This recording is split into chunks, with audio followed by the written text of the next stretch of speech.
El tema que quiero exponer en este tiempo es acerca de la idealización de la reforma.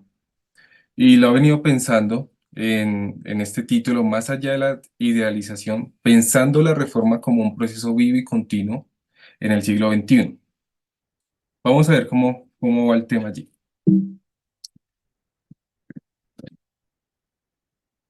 Ok. Cuando nosotros leemos La ciudad de Dios de Agustín de Hipona, encontramos que él la describe como que mientras nosotros vivimos en esta tierra, nosotros somos inevitablemente testigos y también hacedores o participantes en los conflictos y fracasos de este mundo, y vemos la ciudad terrenal como una realidad con toda su corrupción, tal vez con toda su gloria, y también contrasta el ideal de la perfección hacia el cual el cristiano siempre se dirige. Pero aún no ha alcanzado su plenitud. Eso es lo que expresa Agustín de Hipona en su libro. Entonces, esto es interesante en el sentido que Agustín de Hipona no estaba idealizando su tiempo, no estaba idealizando la estructura eclesiástica de su tiempo, no estaba idealizando la filosofía de su tiempo ni el pasado, sino que él entendía que había un progreso, había un progresismo hacia algo mejor, algo que todo iba a cambiar en algún momento. Pensando en eso, quiero que pensemos en la reforma de la siguiente manera: que revitalicemos la reforma pensándola como un llamado constante a la revisión doctrinal y ética en un mundo cambiante. ¿A qué me refiero con eso? Uno de los problemas al pensar hoy en día en la reforma, en estos ámbitos tal vez de juventudes reformadas y todo eso, es que la idealizamos como un evento perfecto, y esto trae el problema de limitar su verdadero propósito, pues uno de los legados más valiosos de la reforma es la invitación constante a la revisión de la doctrina y también de la ética, que requiere reexaminar nuestras creencias para responder a los desafíos contemporáneos. Entonces, pensemos en cómo surgió el tema de la reforma. Fue un proceso humano y continuo, ha sido un proceso humano continuo, providencialmente dirigido por Dios también en su soberanía, que ha de ser contextualizado en nuestro tiempo. Por lo tanto, no podemos verlo como un hito perfecto, concluido y cerrado en algún momento. Eh, si nosotros podemos pensar en eso, podemos pensarlo tal vez desde la perspectiva de Semper Reformanda. Creo que algunos han escuchado esta frase de manera continua, que básicamente significa siempre reformándose. Nos permite ver el legado de la reforma acorde con la integridad de los cambios culturales y también científicos que estamos viendo en el siglo XXI, sin distorsionar también sus fundamentos. Entonces, como nos está dando la introducción nuestro hermano Adner Rivera, pensemos primeramente de manera sencilla qué fue la reforma, cómo lo podemos ver. Bueno, fue un movimiento, ha sido un movimiento de ámbito tanto religioso como político como cultural en el siglo XVI, que buscaba reformar la iglesia y llevó a la creación incluso de nuevas estructuras protestantes en el movimiento cristiano. Este movimiento comenzó principalmente, claro, con Martín Lutero, aunque ya se venía preparando, coordinando con algunos otros autores tiempo atrás, eh, que con el tema del pago de las indulgencias, entonces repensó el sistema. Él no tenía una intención de acabar con el sistema católico romano, pero pues providencialmente terminó en este proceso más adelante. Entonces, básicamente, debemos pensar también la reforma como se caracterizó y cómo se caracteriza, y es que es una necesidad de una autoridad bíblica clara. Esa es una de las facetas de la reforma. La reforma surge como una premisa de que la Biblia es la máxima autoridad en los asuntos de fe, por encima de las tradiciones eclesiásticas. Los reformadores afirmaron también que muchas prácticas católicas romanas carecían de fundamento bíblico y la autoridad debía regresar a las escrituras. Este fue uno de los fundamentos. El siguiente también lo podemos ver a través de la salvación por gracia mediante la fe. También los reformadores repensaron en el sentido, sostuvieron que la salvación es un don de gracia recibido por la fe, por la fe en Jesucristo, la sola fide, y no por las obras o rituales. Tercero, y también importante, es un impacto cultural y social el tema de la reforma. también fue impulsada por críticas hacia el sistema religioso, estructural y social de su tiempo. Entonces, esto es interesante pensarlo en qué sentido. Martín Lutero, Juan Calvino, Zwinglio y todos los reformadores que comenzaron a levantarse, también fueron hijos de su tiempo. Ellos también fueron influenciados por sistemas políticos, económicos, situaciones sociales que estaban aconteciendo en el momento. Entonces, eso les permitió también pensar en soluciones eh, canónicas o bíblicas en su momento, que nosotros hoy en día debemos volver a hacer este ejercicio porque han surgido nuevas situaciones, nuevos problemas sociales. Entonces, idealizar la reforma puede llevar a una percepción distorsionada de su objetivo. Aunque fue una respuesta vital a los problemas de su tiempo, la reforma también surgió en un contexto lleno de tensiones políticas, sociales y culturales. Lutero, Calvino y los otros reformadores fueron, en muchos sentidos, productos de su tiempo, buscando respuestas en un mundo marcado por la corrupción eclesiástica y la autoridad dogmática que se estaba oprimiendo en ese momento. Como resultado, sus enseñanzas se ajustaron a las realidades de su época y debemos interpretar sus contribuciones a la luz de las circunstancias, no como un sistema perfecto o incuestionable, sino más bien como un principio que debemos utilizar con lo que está pasando en los últimos tiempos.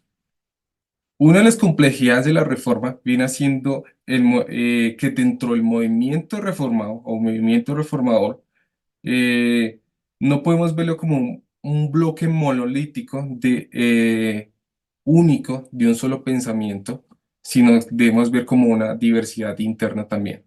Por eso comenzó a surgir tantas ramas de la iglesia.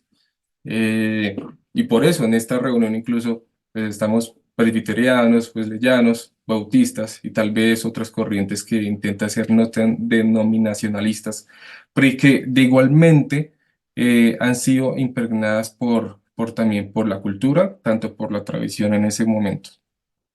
Entonces, algo que debemos pensar en ese sentido también es que si bien la reforma fue transformadora en cuanto a ética y moralidad, algunas áreas como la relación entre la iglesia y el Estado y la justicia social permanecieron sin desarrollarse profundamente.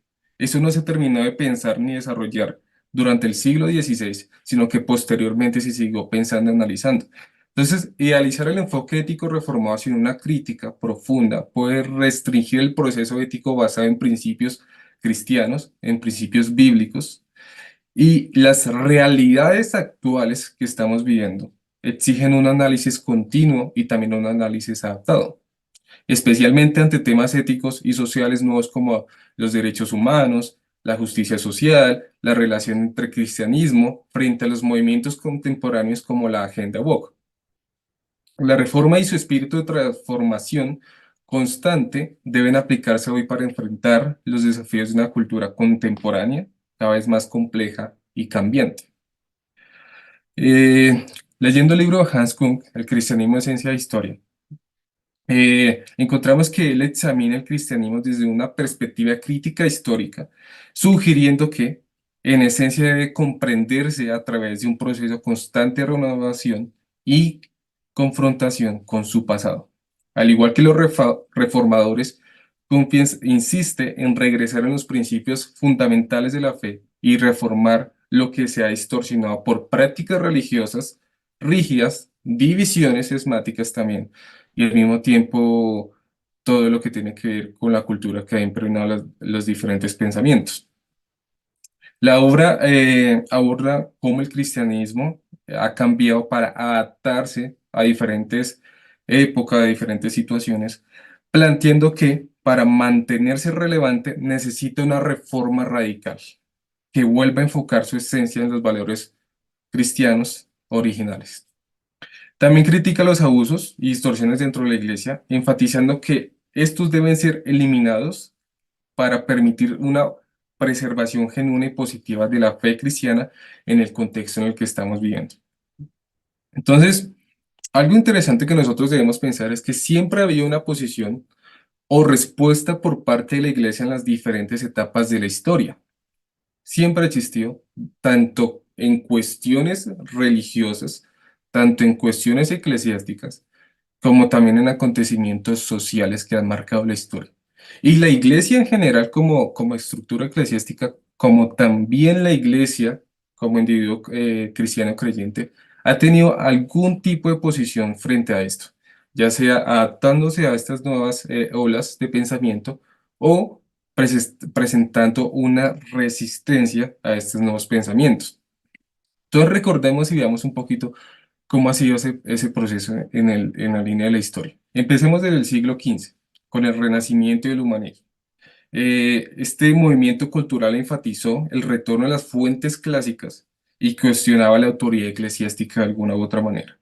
En el pensamiento, influenciados los reformadores en este pensamiento, buscan regresar a las escrituras y a los escritos también patrísticos. De hecho, comenzó a surgir de esta forma el interés a volver a las fuentes originales, por así decirlo. Luego encontramos que llegamos al punto cúspide de la Reforma, en el cual históricamente parece que hay un antes y un después en estos sentidos. Inicia con Martín Lutero, con sus 95 tesis, inician las ramas del protestantismo como el luteranismo, calvinismo, anglicanismo, entre otras que hoy en día las comenzamos a ver y entender. Y también encontramos la ruptura de la Iglesia Católica Romana, cómo lleva a cambios doctrinales profundos.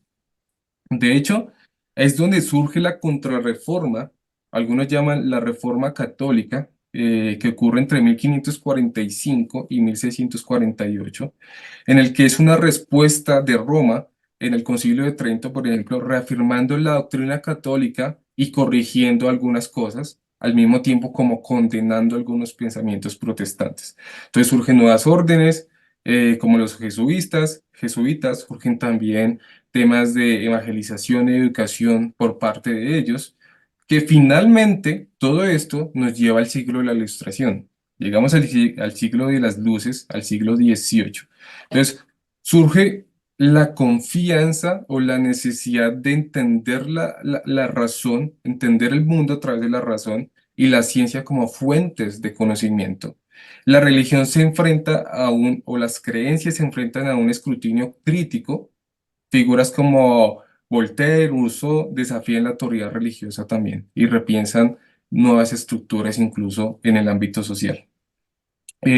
Posteriormente, al mismo tiempo casi, encontramos que sucede la revolución industrial en los siglos XVIII y XIX, pero también inicia un movimiento de despertar evangélico y un pietismo. Entonces, movimientos como de avivamiento en Inglaterra, en Estados Unidos, enfocados en la conversión y la devoción personal. También incluye el tema de la misión y las reformas sociales como la abolición de la esclavitud. Todos estos acontecimientos culturales de alguna forma están afectando directamente o haciendo que la iglesia y el creyente tenga una posición frente a eso. Eh, Finalmente llegamos a uno de los sismos más importantes en la historia y es la primera ola del feminismo, y esto comienza a suceder a finales del siglo XIX y principios del siglo XX. Y es donde comienza la lucha por los derechos de las mujeres, especialmente el derecho al voto, el derecho a la educación. Algunos sectores de la iglesia apoyan la igualdad de género, como otros sectores se oponen al mismo, independientemente del tema denominacional que existe en el momento. También encontramos que a finales de este siglo encontramos el modernismo, el fundamentalismo también como respuesta de parte de la iglesia. Entonces entra el conflicto entre la teología liberal y el fundamentalismo cristiano en temas de la evolución y la crítica bíblica. Existe una especie de sesma crítico académico en ver las fuentes de la Biblia, no ver la Biblia como un absoluto también de verdad, sino tal vez como principios, al mismo tiempo como otros grupos cristianos se aíslan de manera intencionada para proteger su doctrina o su perspectiva acerca de lo que tienen de la Biblia. Entonces, surge una visión profunda entre la iglesia y nuevas interpretaciones bíblicas, es lo que vemos. Posteriormente, llegamos a otro momento importante también que marca la historia, y es la revolución sexual que están en las décadas del 60 y 1970. Cambios en la moral sexual y fundamentalismo crítico y cuestiones de la norma, tradiciones sobre el matrimonio y la familia. La iglesia en este momento comienza a debatir en temas como el divorcio, la anticoncepción, la libertad sexual y lo que lleva a tensiones también incluso internas, no solo sociales. También al mismo tiempo está pasando el tema de los derechos, la lucha de los movimientos de los derechos civiles, sobre todo en Estados Unidos, especialmente por el tema de los afroamericanos. La iglesia en este momento tiene un papel activo en la justicia social, aunque hay divisiones sobre el activismo y el pacifismo. De hecho, comienzan a surgir algunos pastores afroamericanos, lo cual para mucha parte de la iglesia esto es muy sorprendente, para algunos contraproducentes, para otros es algo que debe ser parte de la historia, como la iglesia la está afectando en este momento. Encontramos también entonces en las décadas de los 60 a los 80 la segunda ola del feminismo. Entonces ya comienza la lucha de la igualdad de género en el hogar, también en el trabajo, pero también en la iglesia. Algunos sectores de la iglesia revisan su postura sobre el liderazgo feminismo y los roles de género. Otros se esfuerzan por una perspectiva supremamente tradicional en ese sentido. Y así es como llegamos finalmente al inicio del siglo XXI, eh, donde encontramos aún más diversidad de pensamiento, en la que encontramos, por ejemplo, todo el tema del posmodernismo. Entonces entra el cuestionamiento del racionalismo y del absolutismo moral. La Iglesia enfrenta desafíos en temas de pluralismo, relativismo, diversidad cultural y comienza todo este tema de la agenda LGBTI+, y la revolución de género del siglo XXI. En estos temas la Iglesia se enfrenta a debates internos como la inclusión de las personas LGBTI dentro de sus comunidades, el matrimonio igualitario y el rol de la identidad de género. Empieza el surgimiento de posiciones diversas, desde la inclusión completa hasta la defensa de las enseñanzas tradicionales. Y también comenzamos con la tercera ola del feminismo que estamos viviendo y el movimiento woke. Este enfoque en diversidad, justicia racial y desigualdades de sistemas. Entonces es cuando la iglesia está evaluando su papel en temas de justicia social y cómo responder a movimientos que buscan equidad, justicia en todas las personas. También algunos pensamientos que si bien muchas veces no los llegamos a reflexionar, de alguna u otra forma se están involucrando tanto socialmente como también en el ámbito de la iglesia, como por ejemplo el cambio climático, la ética ambiental. La crisis ambiental mundial plantea preguntas éticas sobre la creación y el papel de la humanidad en el cuidado del planeta. También la Iglesia se une en debates sobre la administración de la creación o la responsabilidad ecológica. También enfrentamos debates contemporáneos sobre la bioética. Entonces, la Iglesia en este momento también enfrenta nuevos desafíos en temas de inteligencia artificial, de ingeniería genética, el transhumanismo, y en este sentido se busca una ética de vida y una dignidad humana que abarca los avances científicos y tecnológicos. Entonces, ¿a qué vamos con todo esto? Porque es necesario también recordar todos estos sismas históricos, todas estas revoluciones de pensamiento a través de la historia. Bueno, básicamente porque debemos pensar en una forma tal vez de sempre reformanda, un movimiento de reforma continua, de progresión de la reforma, no porque tengamos que evolucionar como iglesia, sino tal vez porque tengamos que repensar los principios que hemos estado olvidando a través de todas las generaciones. Entonces, este enfoque fomenta una iglesia que responde al cambio cultural sin comprometer sus fundamentos. Entonces, nos surgen preguntas válidas que debemos cuestionarnos, que tal vez debemos preguntarnos desde el púlpito a la hora de predicar y enseñar, que tal vez debemos preguntarnos de manera introspectiva para dar respuesta a los cambios sociales. Y es, ¿la iglesia está preparada para estos cambios? ¿O la reforma con sus consecuentes 5 solas es suficiente para enfrentar estas adversidades? Son preguntas válidas que nosotros debemos plantearnos. Entonces, creo profundamente que una de las soluciones a esto es el paradigma progresivo, siempre reformanda, que esto básicamente es que nos ayuda a evaluar progresivamente a través de toda la historia nuestras concepciones éticas bíblicas para volver a ellas y no comprometerlas, no fusionarnos con el mundo de esta manera. Entonces, de las contribuciones más duraderas, más importantes tal vez de la reforma de la idea, siempre reformanda, siempre reformándose, este principio que subraya que la iglesia debe permanecer fiel a las escrituras y a la vez ser capaz de renovarse para enfrentar los problemas de su tiempo, de su contexto.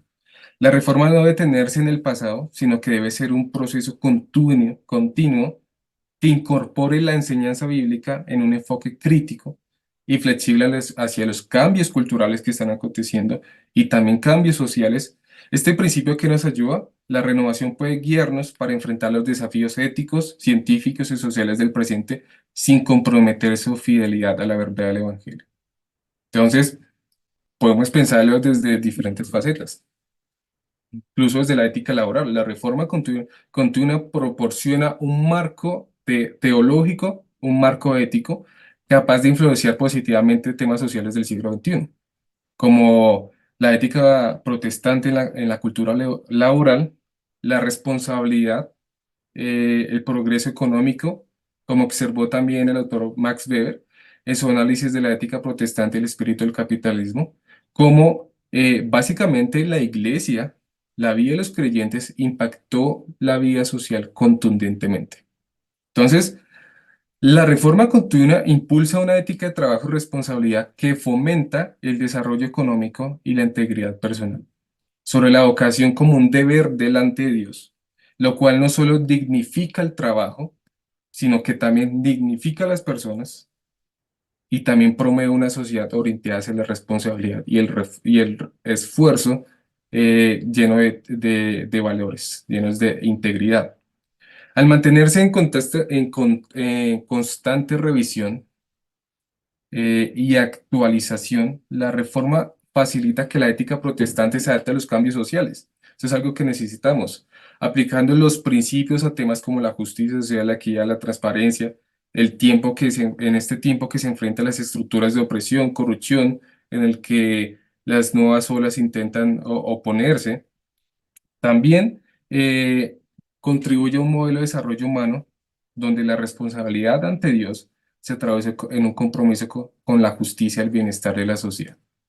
Entonces, eso es algo que nosotros como iglesia también debemos pensar y no como algo que pasó en un momento histórico y nos deja solo con algunos principios que forzadamente intentamos aplicar, sino que realmente debemos evaluar y repensar para no idealizarlos, sino traerlos en nuestra época, hacer un trabajo también de planteamiento para las problemáticas actuales. Entonces, ¿qué encontramos en el siglo XXI? Debemos enfrentar los desafíos del siglo XXI. La reforma continua es esencial para enfrentar los desafíos, como especialmente la agenda LGBTQ+, ya que permite a la Iglesia articular su posición y valores sin comprometer su identidad teológica, respondiendo desde una base del amor, pero también con una base de la verdad bíblica. La reforma constante permite a la Iglesia revisar y evaluar su compromiso con las Escrituras, fortaleciendo una respuesta teológica clara que afirme tanto la dignidad humana como los principios bíblicos en temas de identidad y moral. También en una sociedad que promueve una amplia aceptación de identidades y expresiones sexuales, la reforma continua ayuda a la Iglesia a mantenerse relevante en un diálogo con la cultura sin diluir sus fundamentos, fomentando una comunicación pastoral que alcance tanto a miembros como a miembros. El espíritu de la reforma equipa a la Iglesia también para navegar en complejidades del siglo XXI, promoviendo un compromiso ético que cambie con pasión a herencia fiel en la enseñanza bíblica también, teniéndolo en cuenta, desafiando ideas contemporáneas que se oponen a la cosmovisión, sin caer en reacciones de odio o de rechazo directo en esta manera. Este enfoque de la reforma también nos permite como iglesia mantener la integridad doctrinal y su misión evangelística, aun cuando en un contexto cultural que presiona para reinterpretar los valores cristianos fundamentales. Entonces, ¿será que sí estamos preparados para estos nuevos movimientos, este cuestionamiento hacia los valores cristianos? ¿O realmente debemos comenzar a plantear, pensar en el sentido de cómo podemos nosotros volver a las escrituras, entender los valores cristianos y expresarlos a estas nuevas generaciones? Entonces, A mí no me gustaba esa. Entonces podemos ver algunos puntos prácticos en cuanto a esto, y es que si la iglesia es relevante, lo cual lo es porque la iglesia es relevante, entonces importa y también afecta a su entorno. ¿Cómo lo podemos hacer? Bueno, en primer lugar, un diálogo directo con la cultura. En lugar de ver la cultura moderna como un enemigo directo de esta forma, la iglesia puede aprender a dialogar con ella. Esto no significa aceptar todo acríticamente, sino discernir lo que es útil para la misión de la iglesia y lo que no, siendo astutos como servientes y sencillos como palomas, como dice Mateo 10, versículo 16. Pero también fomentando la justicia y el amor verdadero al prójimo, algo que está completamente distorsionado en la actualidad. Y es que la reforma continua nos llama a la acción social responsable en temas de justicia y derechos humanos que deben abordarse desde una perspectiva bíblica que se enfoque en un bienestar y dignidad de las personas. También con compasión y firmeza en los temas morales. La iglesia debe abordar temas sensibles a la sexualidad, la identidad, la moralidad en un equilibrio de compasión y también fidelidad bíblica, proporcionando apoyo sin sacrificar sus principios. Eh, Hace 5 siglos la iglesia no se estaba enfrentando a pensamientos tan fuertes con también oportunidades políticas como lo transespecie. Entonces, creo que sí debemos comenzar a pensar en nuestro tiempo cómo debemos enfrentar estas situaciones. También la resiliencia ante presiones externas, porque la iglesia se debe fortalecer para resistir presiones que le exigen modificar sus valores fundamentales, así que debe mantenerse relevante en un mundo sin perder su identidad y sin perder también su misión. También el énfasis en la formación teológica. eh, la iglesia necesita capacitar a sus miembros en teología sólida que le permita comprender y defender la fe frente a las ideas y corrientes contemporáneas en ese sentido. También podemos verlo en el esfuerzo de la autoridad de la escritura. En medio de los cambios y debates sociales, la iglesia debe tener siempre que regresar a la escritura como su máxima autoridad, entendiendo que cualquier reforma debe alinearse con los principios bíblicos.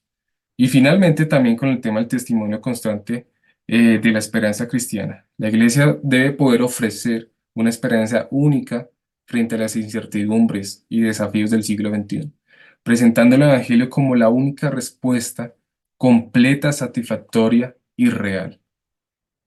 Entonces, algo que quiero que reflexionemos un momento es en Romanos 12:2. No pretendo hacer una exégesis ni una predicación expositiva del pasaje, sino simplemente traer a colación algunos pensamientos. Y es que, como dice Romanos, no os conforméis a este siglo, sino transformados mediante la renovación de vuestra mente, de vuestro entendimiento, para que comprobéis cuál es la buena voluntad de Dios agradable y perfecta. Entonces, este capítulo, este versículo se encuentra en una sección de la carta de los Romanos donde Pablo, después de exponer el Evangelio continuamente en los capítulos anteriores, transita hacia una aplicación práctica de la fe y lo hace de esta manera. Este versículo es parte de un llamado a vivir conforme a la voluntad de Dios en respuesta a su misericordia.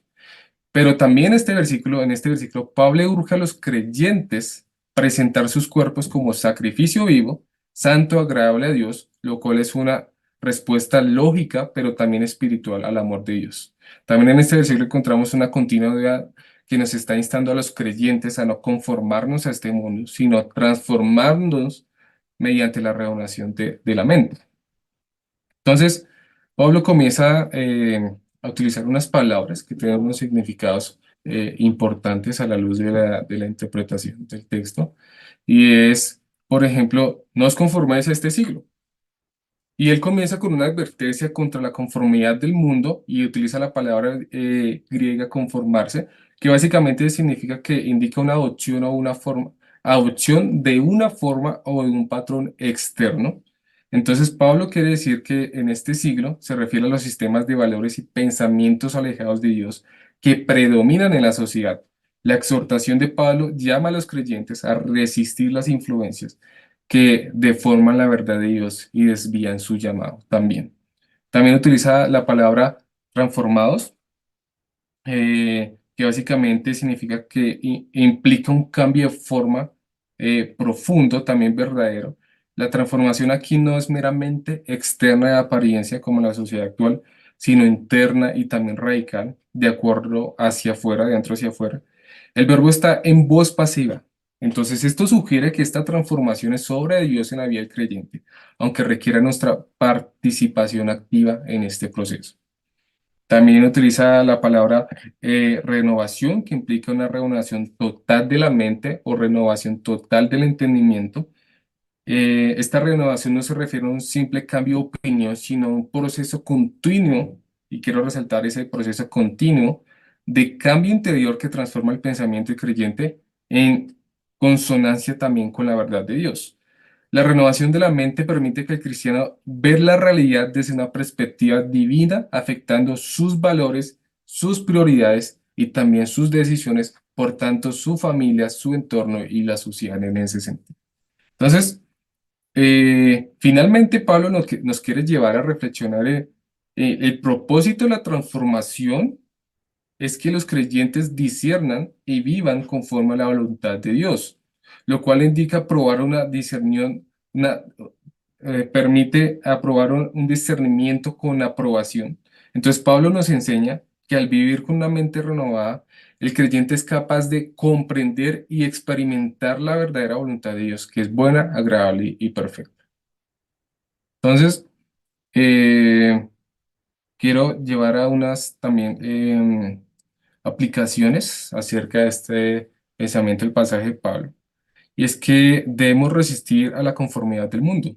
En un mundo en el que constantemente presenta valores y estilos de vida que compiten con los principios del reino de Dios, la exhortación de Pablo es extremadamente relevante para nosotros también. Conforme al mundo es peligroso constante para el creyente, ya que sutilmente absorbe nuestras ideas, nuestras prioridades y nuestros deseos que pueden apartarnos de la voluntad de Dios. También nos insta a renovar la renovación como un proceso diario o un proceso continuo. Entonces, la renovación de la mente no es un evento único, es un proceso continuo que requiere disciplina y compromiso también en comunidad. Y también nos lleva a experimentar la voluntad de Dios. Entonces, la transformación y renovación de la mente tiene como meta que el creyente viva conforme a la voluntad de Dios.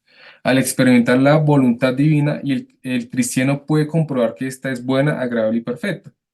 Y finalmente, Romanos 12, versículo 2, nos desafía a los creyentes a vivir vidas transformadas y distintas al sistema de valores del mundo, al renovar continuamente la mente con la palabra de Dios y rechazar las influencias contrarias a ella. Entonces, eh, para llegar a algunas conclusiones, mm, en conclusión, idealizar la reforma limita su verdadero propósito de renovación continua de la vida cristiana de la iglesia y en lugar de ver la reforma como una solución única y completa, debemos interpretarla como un proceso de transformación vivo y en constante evolución que nos invita a examinar nuestras prácticas y creencias en cada época, en cada situación, en cada contexto cultural, siguiendo el espíritu de siempre reformándonos, podemos mantener el corazón de la reforma sin dejar de responder a los desafíos del presente. Esta comprensión no solo honra la herencia de la reforma, sino que también permite que la iglesia siga siendo